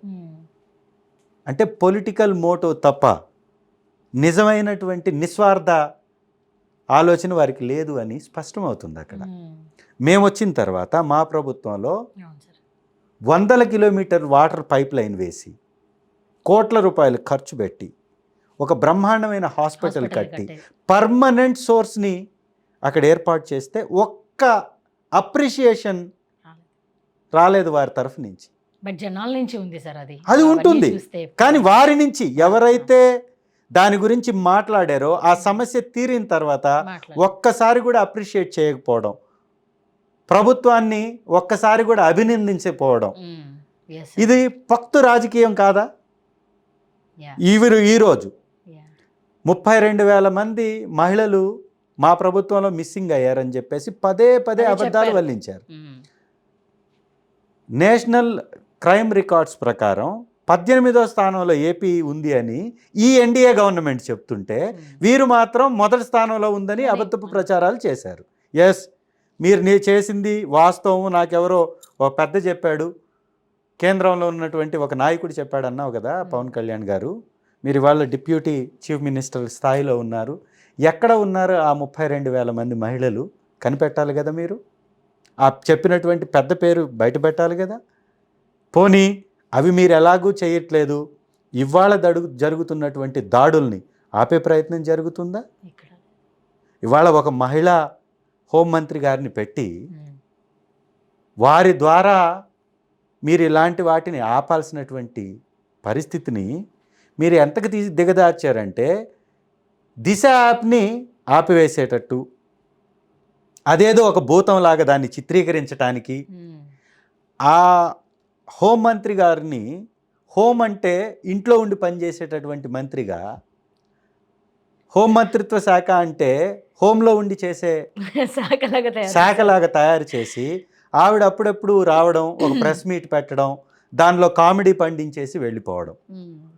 ఒరిజినల్ ఆ పెట్టినటువంటి మీటింగ్కి అర్థవంతంగా చర్చ జరగకుండా, పెట్టిన ప్రెస్ కాన్ఫరెన్స్లో వారు తీసుకున్నటువంటి వారికి వచ్చినటువంటి ప్రశ్నలకి సమాధానం ఇవ్వకుండా ప్రతిపక్షం మీద విమర్శలు చేసి పోవడానిక మీకు ఆ శాఖ ఇచ్చింది? ఆ శాఖని మీరు ఎంత సమర్థవంతంగా నిర్వర్తించాలి? ఇవాళ మాపై తప్పులు చూపించారు. 18వ స్థానంలో ఏపీ రాష్ట్రాన్ని మేము నేరాలలో తగ్గించి 18వ స్థానంలో ఏపీ రాష్ట్రాన్ని మేము నిలబెడితే మీరు దాన్ని మొదటి స్థానానికి తీసుకురావడానికి ప్రయత్నం చేస్తున్నట్టుగా ఉంది. ఇప్పుడు మీరు ఒక హంతకుడు అనలేనటువంటి పరిస్థితిలోకి మీరు వెనక్కి నెట్టవేయబడితే ఈ రాష్ట్రం యొక్క పరిస్థితి ఎలా దిగజారబోతుందో హోంమంత్రి గారి మాటల్లోనే మనకు అర్థం అవుతున్నాయి. ఆవిడ కేవలం ఆ మంత్రిగా కనపడడానికి మాత్రమే వారిని పరిమితం చేసినట్టుగా కనపడుతుంది. యాక్షన్లో ఇంకొకరెవరో తెర వెనుకన పని జరిపిస్తున్నట్టుగా కనపడుతుంది తప్ప వాస్తవ పరిస్థితులు వారేదో పనిచేస్తున్నట్టుగా కనపడట్లేదు. ఎందుకంటే ఇంత పెద్ద ఎత్తున నేరాలు ఎప్పుడూ జరగల, ఇంత పెద్ద ఎత్తున ఘోరాలు ఎప్పుడూ జరగల. నేరాంధ్రగా మారుస్తున్నటువంటి చరిత్ర, హత్యాంధ్రగా మారుస్తున్నటువంటి చరిత్ర ఈ ప్రభుత్వానికి దక్కబోతుంది. ఖచ్చితంగా ఈ రాష్ట్రాన్ని గాడిలో పెట్టాల్సినటువంటి వ్యవస్థలో ఉన్న వాళ్ళు పని చేయాలి. అది చెయ్యట్లేదు కాబట్టే మేము బయటకు వచ్చి మాట్లాడాల్సి వస్తుంది. ఒక వ్యక్తి చనిపోతే పరామర్శించడానికి వెళ్ళినటువంటి ప్రతిపక్ష నాయకుడిని వీళ్ళ జేబు సంస్థలు, జేబు వ్యవస్థలు అయినటువంటి ఛానళ్లలో మాట్లాడిస్తున్నటువంటి మాటలు ఒకసారి గమనించండి. ఎంత పెద్ద ఎత్తున ట్రోల్ చేస్తున్నారు అంటే చనిపోయిన వ్యక్తిని వీరు పరామర్శించరు, హత్య జరిగినటువంటి ఉదాంతాన్ని వీరు ఎంక్వైరీ చేయకముందే అది ఎస్పీ గారిని కూర్చొని పెట్టి దాని మీద స్టేట్మెంట్లు ఇప్పించేస్తారు. ప్రతిపక్ష నాయకుడు వెళ్ళి ఆ కుటుంబాన్ని ఓదారిస్తే దాన్ని కూడా ట్రోల్ చేస్తారు. ఇలాంటి దౌర్భాగ్య పరిస్థితులు రాష్ట్రంలో ఉన్నాయి. ఇవి మార్చాలి. సార్, ఇందాక మనం మాట్లాడుకున్నాం అంటే మీరు రాజశేఖర రెడ్డి గారు ఉన్నప్పటి నుంచి కూడా మీరు అభిమానులు వైఎస్ఆర్సీపీకి అని చెప్పి కూడా చెప్తూ వచ్చారు. అంటే కాంగ్రెస్ తర్వాత వైఎస్ఆర్సీపీ ఆయన రావడం ఇదంతా. బట్ అయితే జనరలీ అంటే ఇప్పుడు ఒకవేళ సినిమా గురించి మాట్లాడుకున్నా కూడా చిరంజీవి గారు వాళ్ళ పిల్లలు వంశపారంపర్యంగా ఎవరు వస్తున్నారో వాళ్ళని అభిమానించడం జనాలందరికీ అటు సినిమా వైపు ఉంటుంది. బట్ ఇక్కడ రాజకీయాల్లో కూడా అదేవిధంగా రాజశేఖర రెడ్డి గారి అభిమానులు అలాగే జగన్ గారికి కూడా రావడం జరిగింది. మీరు అంటే ఒక పొలిటీషియన్గా లేదా మంచివారికి, పేదవాళ్ళకి, వీళ్ళందరికీ మంచి జరగాలని కోరుకునే వ్యక్తిగా రాజశేఖర రెడ్డి గారిని ప్రతి ఒక్కరూ అభిమానించే వాళ్ళే ఉన్నారు. ఆయన అందుకే మహానేతగా కూడా ఆయన అంతగా వెలుగొందారు ఆ టైంలో. తర్వాత ఆయన నుంచి ఆ అభిమానం జగన్ గారికి కన్వర్ట్ అవ్వడానికి మీకు అంటే ఆయన పరిపాలన తర్వాత మేమందరం చూసాం, తర్వాత అందరం కూడా ఆయన వంశపారంపర్యాన్ని ఆయన కంటిన్యూ చేయడం మనకు తెలుసు. కానీ ఆ మధ్య పీరియడ్లో ఈయన అధికారాన్ని తీసుకున్నప్పుడు మీకు నచ్చింది ఏంటి? అసలు జగన్ గారిని అనుసరించాలని కానీ లేకపోతే ఎందుకు అనిపించింది? ఇంతకుముందు చెప్పినట్టుగా పేదల పట్ల ప్రేమ కలిగి ఉండడమే యూ కనెక్టెడ్ దేర్ వారికి నేను అభిమానిగా మారటానికి కారణం. ఇవాళ నా అని ఒక పేదవాడిని దగ్గరికి తీసుకొని ముద్దు పెట్టుకొని ఆప్యాయతగా పలకరించి ఒక చిన్న బిడ్డని, ఒక పేద కుటుంబంలో ఉన్నటువంటి దళిత బిడ్డని తీసుకొని ముద్దాడేటటువంటి నాయకుడు ఉన్నాడా ఈ దేశంలో?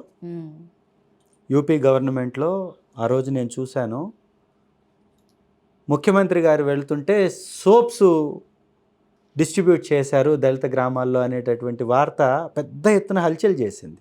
అది వాస్తవమా కాదా అనేది పక్కన పెడితే అలాంటి వార్త బయటకు వచ్చింది అంటే, ఎందుకు సార్ చాలా మంది శానిటైజర్లు కూడా వేసుకున్నారు మనుషుల్ని బయటకు వచ్చిందంటే ఎలాంటి సమాజంలో మనం ఉన్నాం? సమసమాజ నిర్మాణం కోసం నవ సమాజాన్ని నిర్మించటానికి ఒక ప్రేమ కలిగినటువంటి వ్యక్తి ముందుకు రావాలి. అది జగన్ అన్నే, తన వల్లనే సాధ్యపడుతుందని నేను నమ్మాను. అది నిజంగా కూడా వారి చేతల్లో చేసి చూపించారు. ఓకే, అదే మేము వారికి వీరాభిమానులుగా మారడానికి దోహదం చేసింది. సార్ ఇంతమందిలో 175 రావాలని చెప్పి కోరుకున్న టైంలో 11 మంది గెలిచారు. దాంట్లో మీరు ఒకరు. అయితే గెలిచిన తర్వాత ఫస్ట్ టైం జగన్ గారు కలిసినప్పుడు వాట్ ఈస్ హిస్ రియాక్షన్? లేకపోతే ఏం మాట్లాడారు? ఫస్ట్ కన్వర్జేషన్ ఏంటి? జగన్ సార్ అప్రిషియేట్ చేశారు. హ్మ్. వాస్తవానికి ఏంటంటే ప్రభుత్వం రాలేదు కాబట్టి నేనే లేట్ చేశాను పోవడానికి. ఓకే. ఎందుకంటే ఉన్న పరిస్థితుల్లో నేను గెలిచానని చెప్పుకునేటటువంటి ఆనందం మిగల్లేదు మాకు. లేదు. కరెక్ట్. యెస్. మిగల్లేదు. సో ఎప్పుడైతే నేను సార్ని కలిశానో వారు ఆప్యాయతగా దగ్గర తీసుకొని వారు కంగ్రాట్స్ చెప్పి హ్మ్. మరి మనమందరం మళ్ళీ తిరిగి ఫైట్ చేద్దాం, ప్రభుత్వాన్ని తెచ్చుకుందామని చెప్పి ఆ రోజు నుంచి మళ్ళీ వారితో పాటు ప్రయాణిస్తూ ఎక్కడికి వారు వెళ్తే వారితో పాటు వెళుతూ కాన్స్టిట్యున్సీలో సమస్యల మీద వెళ్తూ ముందుకు వెళ్తున్నాం. సో ఇది అంతా కూడా ఒక బాధ్యతని పెంచేటటువంటి కార్యక్రమం. ఖచ్చితంగా ఈ బాధ్యతను నిర్వర్తిస్తాను 100%. హ్మ్. దీనిలో ఎలాంటి సందేహం లేదు. హ్మ్. సార్ నిజంగా ఇది మీకు కూడా టఫే. దీన్ని డీల్ చేయడం, ముందుకు తీసుకెళ్లడం ఇదంతా కూడా. సార్ అందరూ అంటే ఇప్పుడు బయట జనాలందరూ అసెంబ్లీకి వెళ్తారా? లేకపోతే ఎలా వాయిస్‌ని రైజ్ చేస్తారు? ప్రతిపక్ష హోదా లేదని కొంతమంది 10% ఉంటే మేము ఉండొచ్చు అని చెప్పి బలమైన ఓటు బ్యాంక్ ఉంటే వాళ్ళే ప్రధాన ప్రతిపక్ష lot of going on. So మీరు ఎట్లా ఫైట్ చేయకపోతున్నారు? అంటే ప్రస్తుత పరిస్థితులు చూస్తే మీకు ముందే మరొక అవకాశం వచ్చినట్టుగా కూడా కనబడుతుంది. ఇప్పుడు రాష్ట్ర ఖచ్చితంగా పరిస్థితులు చూస్తే. అసెంబ్లీకి వెళ్తాం. హ్మ్. దీనిలో ఎలాంటి సందేహం లేదు. ప్రభుత్వం విఫలమవుతున్నటువంటి ఆ యొక్క వారి ప్రజల యొక్క సమస్యల్ని, విఫలమవుతున్నటువంటి అంశాలని హ్మ్. పెద్ద ఎత్తున అసెంబ్లీలో చర్చిస్తాం, ప్రభుత్వాన్ని నిలదీస్తాం. దీనిలో ఎలాంటి సందేహం లేదు. రేపు కూడా 22వ తారీఖున అసెంబ్లీని అటెండ్ అవ్వకపోతున్నాం. అసెంబ్లీలో అటెండ్ అవుతాం. ప్రజలు ఎదుర్కొంటున్నటువంటి పరిస్థితుల మీద ప్రభుత్వాన్ని నిలదీస్తాం. ఒక్క ఎంపీగా మొదలైనటువంటి ప్రస్థానం యాహ్! మా పార్టీది, మా అధ్యక్షుల వారిది. ఒక్క సింగిల్ మ్యాన్గా ఈరోజు వరకు కూడా పార్టీని ఒంటరిగా ఒంటి చేత్తో నడిపించినటువంటి వ్యక్తి జగన్మోహన్ రెడ్డి గారు. వారికి ఉన్నటువంటి నాయకత్వ పటిమ, వారికి ఉన్నటువంటి దూరదృష్టి, ప్రజలపై వారికి ఉన్నటువంటి ప్రేమ, ప్రజలకి వారి మీద ఉన్నటువంటి ప్రేమ 2029లో వైఎస్ఆర్ కాంగ్రెస్ పార్టీ విజయ ఢంకా మోగించడానికి ఉపయోగపడుతుంది. దీనిలో ఎలాంటి సందేహం లేదు. ఒక్క నెలలో ఇంత అపవాదు మూట కట్టుకున్నటువంటి ప్రభుత్వం సస్టైన్ అవ్వదు. జనాలు చూస్తున్నారు. ఇవాళ ఒక్కసారి మీరు గమనిస్తే ఎలా ఉంది ఈ పరిస్థితి ఒకసారి గమనించండి. అధికారంలోకి రావడానికి పవన్ కళ్యాణ్ గారి పాత్ర కూడా చాలా ఎక్కువ, కీలకం. ఇవాళ ప్రభుత్వంలో వారికి డిప్యూటీ చీఫ్ మినిస్టర్ ఇచ్చారు. పెద్ద ఎత్తున వారి మీద ప్రేమ కురిపిస్తున్నట్టుగా చంద్రబాబు నాయుడు గారు అనేక కార్యక్రమాల్లో వారిని పక్కన పెట్టుకునేటటువంటి ప్రయత్నం కూడా చేశారు. ప్రభుత్వంలోకి వచ్చిన వెంటనే వివక్ష చూపిస్తున్నారు ఈరోజు. ఎలా అంటారు మీరు? పక్కనున్నటువంటి రాష్ట్రం తెలంగాణలో డిప్యూటీ చీఫ్ మినిస్టర్గా బట్టి విక్రమార్క గారు ఉన్నారు. ఏ కార్యక్రమం చేసినా, ఏ నిర్ణయం తీసుకున్నా, ఎవరు ఎక్కడ ప్రశ్న అడ్రస్ చేసినా వారిని పక్కన కూర్చొని పెట్టి ముఖ్యమంత్రి గారు చేస్తున్నటువంటి పరిస్థితి. వీరు మాత్రం వారి క్యాబినెట్లో మాత్రం వారికి సంబంధించిన కార్యక్రమాల్లో మాత్రం డిప్యూటీ చీఫ్ మినిస్టర్ గారు కేవలం అలంకారప్రాయంగా మారిపోయినటువంటి పరిస్థితి. ఇంకో ఫోటో పక్కన పెట్టండి, ఇంకో ఫోటోకి మాత్రం అలంకారప్రాయంగా పక్కన పెట్టినటువంటి పరిస్థితి. కీలకమైనటువంటి నిర్ణయాల్లో ఎక్కడా కూడా వారిని భాగస్వామిగా చేయట్లేదు. పవన్ కళ్యాణ్ గారికి ఉన్నటువంటి ఆ యొక్క ఇమేజ్ని వాడుకోవడానికి మాత్రం బ్రహ్మాండంగా ప్రయత్నం చేశారు తప్ప పవన్ కళ్యాణ్ గారికి ఉన్నటువంటి ఆలోచనని ఇంప్లిమెంట్ చేయడంలో మాత్రం విఫలమవుతున్నారు. పవన్ కళ్యాణ్ గారు కూడా దాన్ని ఇంప్లిమెంట్ జరిగేలాగా చేసుకోవడంలో కూడా విఫలమవుతున్నారు. పెద్ద ఎత్తున ఎర్రమట్టి దిబ్బల్ని దోచేస్తున్నారని జనసేన పార్టీ నాయకుడే ట్విట్టర్లో పోస్ట్ చేశాడు విశాఖలో. అంటే దాని అర్థం ఏంటి? జనసేన పార్టీలో కూడా ఈ అలజడి మొదలైంది. జనసేన పార్టీలో కూడా మమ్మల్ని అలంకారప్రాయంగా పెట్టబోతున్నారనేది అర్థం చేసుకోగలిగారు వాళ్ళు. కాబట్టి డిప్యూటీ చీఫ్ మినిస్టర్గా ఉన్నటువంటి పవన్ కళ్యాణ్ గారు కూడా గుర్తించాలి, పేదల యొక్క బాధల్ని తీర్చటమే మీ బాధ్యత తప్ప చంద్రబాబు నాయుడు గారి కోసము పని చేయటం మీ బాధ్యత కాదు అనేది గుర్తెరగాలి పవన్ కళ్యాణ్ గారు. పేదలకి మంచి జరగట్లేదని పవన్ కళ్యాణ్ గారికి తెలుసు. ఇవాళ రాష్ట్రంలో జరుగుతున్నటువంటి ఒక్క దారుణాన్ని కూడా ఆపలేకపోతున్న ప్రభుత్వం ఇదే అయితే కనీసం ఆ కుటుంబాలను పరామర్శించలేని పరిస్థితిలో డిప్యూటీ చీఫ్ మినిస్టర్ గారు ఉన్నారు. అంబానీ గారి పెళ్లికి వెళ్ళడానికి మాత్రం వీళ్ళకి సమయం సరిపోయింది తప్ప ఆదరణ కోరుకుంటున్నటువంటి కుటుంబాల దగ్గరికి వెళ్ళడానికి మాత్రం వీళ్ళకి సమయం లేదు. ఇది ఎలాంటి ప్రభుత్వం, ఎలాంటి ఆలోచన? సో ఇట్లాంటివన్నీ కూడా సస్టైన్ అవ్వవు. ఇవి ఖచ్చితంగా అలజడులు ఏర్పడతాయి. ప్రభుత్వంలో వారు ఉన్నటువంటి వాళ్ళు కూడా నిలదీసేటటువంటి ప్రయత్నం జరుగుతుంది. ఎందుకంటే మీరు ఇచ్చినటువంటి హామీ ఒక్కటి అమలు అవ్వట్లేదు. ఇచ్చినటువంటి ఒక్క హామీని కూడా నెరవేర్చాలనే ఆలోచన కూడా జరుగుతున్నట్టుగా కనపడట్లా.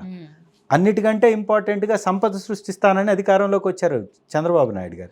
ఎక్కడ సంపద సృష్టిస్తున్నారు, ఎలా సృష్టిస్తున్నారు, ఎలా సృష్టించబోతున్నారు, ఏ వ్యవస్థను పెట్టబోతున్నారు, దీనికి సంబంధించినటువంటి పత్రాలను కూడా రిలీజ్ చేయాలి వారు. బట్ వారు అది చేయట్లేదు.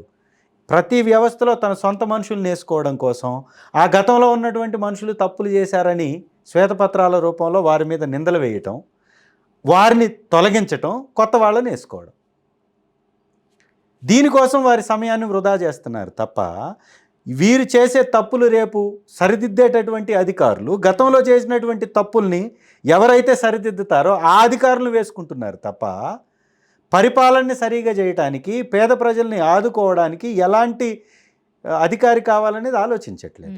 సో ఇవన్నీ కూడా ఒక మంచి వ్యక్తిత్వం కలిగినటువంటి వ్యక్తులు ఎవరు హర్షించరు. కాబట్టి ఈ ప్రభుత్వం సస్టైన్ అవ్వదు. అతి త్వరలో వీటి మీద పెద్ద ఎత్తున మనం చర్చించుకునేటటువంటి పరిస్థితులు, పెద్ద ఎత్తున నిలదీసేటటువంటి పరిస్థితులు వస్తాయి. కాబట్టి జగన్మోహన్ రెడ్డి గారు రాబో 2029 ఎలక్షన్స్లో అత్యధికమైనటువంటి సీట్లతోటి, ఇప్పుడు మించిన సీట్లతోటి గెలవబోతున్నాడు. దీనిలో సందేహం. Sir, one last question sir. అంటే అందరూ కూడా అంటే ఇంత ఘోర ఓటమి చూసిన తర్వాత అంటే వైఎస్ఆర్సీపీ అభిమానులు కానీ అందరూ కూడా eagerly waiting sir, when he comes back, ఎప్పుడు వచ్చి ఏం మాట్లాడతారా, ఆ ఫస్ట్ కాన్వర్సేషన్ ఎట్లుంటుందా, జనాలతో ఏం మాట్లాడతారా, ఇదని అందరం వెయిట్ చేసినప్పుడు కూడా ఆయన మాట్లాడింది డెఫినెట్లీ ఈ రిజల్ట్ ఎవరు ఎక్స్పెక్ట్ చేయండి. బట్ ఒకటన్నారు, కళ్ళు మూసుకొని 5 ఏళ్ళు ఉంటే పాపాలు పండుతాయి అని చెప్పి మాట్లాడారు. చూస్తాం, వెయిట్ చేద్దాం, ఓపిక్గా ఉందాం అని చెప్పి మాట్లాడారు. బట్ అంటే రియాలిటీ చెక్ కూడా చేసుకోవాల్సిన అవసరం ఉంది కదా, దాన్ని చేసుకొని ఫైట్ చేయాల్సిన అవసరం ఉంది కదా అనేది మా అందరికీ కూడా నిజంగా అభిమానులకు కూడా అనిపించిన పరిస్థితి. సో అది ఆయనకి రీచ్ అయ్యే విధంగా అది కూడా ఉంటే కనుక బాగుంటుందని అనిపించింది. కళ్ళు మూసుకొని పాపాలు పడతాయి అంటే మీది పండింది కదా అని రివర్స్లో వాళ్ళు అడుగుతున్నారు సార్. అది జగన్ సార్ ఒక హోల్ హార్టెడ్ పొలిటీషియన్. జనాలకు మంచి చేయాలనేది వారి ఆలోచన. జనాలకు మంచి చేశాం కదా, ఎందుకు మంచి రిజల్ట్ రాలేదనేటటువంటి మాట్లాడిన మాట వాస్తవం. కానీ ఎక్కడ వెనకడిగేసేటటువంటి వ్యక్తిత్వం కాదు వారిది. ఎందుకు తప్పు జరిగింది, ఎలా తప్పు జరిగింది అనేది ఖచ్చితంగా చర్చించుకుంటాం. అది వారికి తెలియనటువంటి అంశం ఏం కాదు. అయితే మీరు అంటున్నట్టుగా ఘోరం అంటున్నారు. 2019లో వారికి వచ్చిన ఓటింగ్ కన్నా మాకు ఎక్కువ వచ్చింది ఓటింగ్. ఇప్పుడు వారికి 39.17% వస్తే మాకు 39.47% వచ్చింది. వారికంటే 0.3% ఎక్కువగా అధికంగా వచ్చింది మాకు. అంటే దీంతో పోల్చుకుంటే వారికి వచ్చినటువంటి ఓటమే ఘోరమైనటువంటి ఓటమి. సో రాజకీయాల్లో అబద్ధాలు చెప్పి, రాజకీయాల్లో ఆశ చూపించి, పేద ప్రజలు అధికంగా ఉండేటటువంటి ఈ రాష్ట్రంలో అబద్ధాలతోటే రాజకీయం చేయాలనేటటువంటి ఒక ఆలోచన కలిగినటువంటి సిద్ధాంతంతో వారు ముందుకెళ్ళారు. ప్రజలకు చెప్పినట్టుగా చేయాలనే ఆలోచనతో మేము ముందుకెళ్ళాం. సో అలవకాని హామీలు ఇచ్చి వారిని మోసం చేయకూడదు అనేది మా ఉద్దేశం. కాబట్టి మేము చెప్పలేదు. అబద్ధం చెప్పినవాడు మంచివాడు అయిపోయాడు, అబద్ధం చెప్పని వాళ్ళు చెడ్డవాళ్ళు అయిపోయారు, అబద్ధం చెప్పిన వాళ్ళు తెలివిమంతులు అయిపోయారు, చెప్పని వాళ్ళు తెలివి తక్కువ వాళ్ళు అయ్యారు అంటే అది తప్పు. మీకు 10 మందిని మెప్పించటం రావాలి తప్ప నొప్పించటం రాకూడదు. నొప్పించి మీరు ఎంత రాజకీయం చేసినా, ఎంత అధికారం దక్కించుకున్నా దానికి ఉపయోగం ఉండదు. అదే నమ్మాడు కాబట్టే జగన్మోహన్ రెడ్డి గారు అది చెప్పలేదు. కానీ ఇవాళ రాష్ట్రంలో ప్రజలు పెద్ద ఎత్తున తరలి వస్తున్నటువంటి పరిస్థితిని ఒకసారి గమనించండి. పోలీసులు నిన్న వినుకొండకి రానివ్వకుండా అడుగడుగున అడ్డుకట్ట వేశారు జగనన్నని. కనీసం ఎమ్మెల్యేలుగా పోటీ చేసినటువంటి వ్యక్తుల యొక్క వాహనాలను కూడా వారితో పాటు రావడానికి అనుమతి ఇవ్వలేదు. అయినా కానీ పెద్ద ఎత్తున ప్రజలు వచ్చారు. 144 సెక్షన్ ఉంది, నలుగురికి మించి రావడానికి లేదు. ఒకరుగా వచ్చినటువంటి వ్యక్తుల యొక్క సమూహం అక్కడ జన సముద్రం అయింది అంటే నిజంగా రానిచ్చినట్లయితే ఎలాంటి పరిస్థితి ఉండేది? పట్టేదా వినుకొండ? అంత అభిమానులు ఉన్నారు. మంచి చేశాడు కాబట్టే 40% ఓటింగ్ వచ్చింది. ఎన్ని రకాల ప్రచారాలు, ఉద్యోగస్తుల్లో ఒక నెగిటివ్ ప్రచారం చేయించారు, కులాల మధ్య కుంపట్లు పెట్టారు, మతాల మధ్య మంటలు పెట్టారు, ఆధ్యాత్మిక కేంద్రాల విషయంలో కూడా ఒక విష ప్రచారాన్ని చేశారు. ఛానల్స్ పెట్టి పదే ఒక తప్పుడు ప్రచారం చేశారు. విద్యా వ్యవస్థ మీద తప్పుడు ప్రచారం చేశారు, వ్యవసాయ రంగం మీద తప్పుడు ప్రచారం చేశారు. బ్రహ్మాండమైన గ్రోత్ సాధిస్తున్నా కూడా భయంకరమైన నెగిటివ్ ప్రచారం చేశారు. ఇన్ని చేసినా కానీ వాళ్ళు అధికంగా సాధించగలిగింది కేవలం 5% కదా. ఈ యాంగిల్ ఎందుకు చూడట్లేదు మీరు? ఓటమి అంటే కేవలం సీట్లే కాదు కదా, ఓట్లు కదా. ఒక్కొక్క ఓటు కలిస్తేనే గెలుపుకి ముందుకెళ్తాం. అట్లాంటిది 40% ఓటింగ్ వచ్చినటువంటి పార్టీ మాది. ఘోరం అని మనం మాట్లాడుతున్నాం కానీ 40% వచ్చింది. ఎందుకు మనం స్వాగతించలేకపోతున్నాం? ఆ వేసినటువంటి ఓటర్లను ఎందుకు మనం గౌరవించలేకపోతున్నాం? 40% అనేది చిన్న నంబర్ కాదు కదా. మరి ఒక్క సీటు తోటి ఈ రాష్ట్రాన్ని పరిపాలించేటటువంటి స్థాయికి తీసుకొచ్చినటువంటి నాయకుడికి 40% నుంచి 50%కి తీసుకురావడానికి పెద్ద కష్టం అవుతుందని ఎందుకు అనుకుంటున్నారు? We are waiting for that, sir. 100%. With all your support, మీ అందరి సపోర్ట్, అందరితో మరీ తిరిగి అధికారంలోకి రావాలని చెప్పి కోరుకుంటున్నాను. మీ మనందరి ఆశలు ఫలించే రోజు వస్తుంది. ఖచ్చితంగా బ్యాక్ బౌన్స్ అవుతాం. ఈ రాష్ట్రాన్ని అన్ని విధాలా డెవలప్ చేయగలిగేటటువంటి ఒకే ఒక నాయకుడు శ్రీ జగన్మోహన్ రెడ్డి గారు. వారి నాయకత్వాన్ని ఇక్కడ ప్రజలు కోరుకుంటున్నారు, ఈ రాష్ట్రం కోరుకుంటుంది, అవసరం ఉంది. ఖచ్చితంగా ఆ దేవుడి యొక్క మెండైనటువంటి దీవెనలు కూడా వారిపై ఉన్నాయి. మనం గెలుస్తాం. Yes sir. సో అలాగే మిమ్మల్ని నమ్మి ఓట్ చేసిన ప్రజలకు కూడా మీరు ఇచ్చిన హామీలు అలాగే అంతకు మించి కూడా మీరు చేయాలని చెప్పి కూడా మేము కోరుకుంటున్నాం. Thank you very much sir.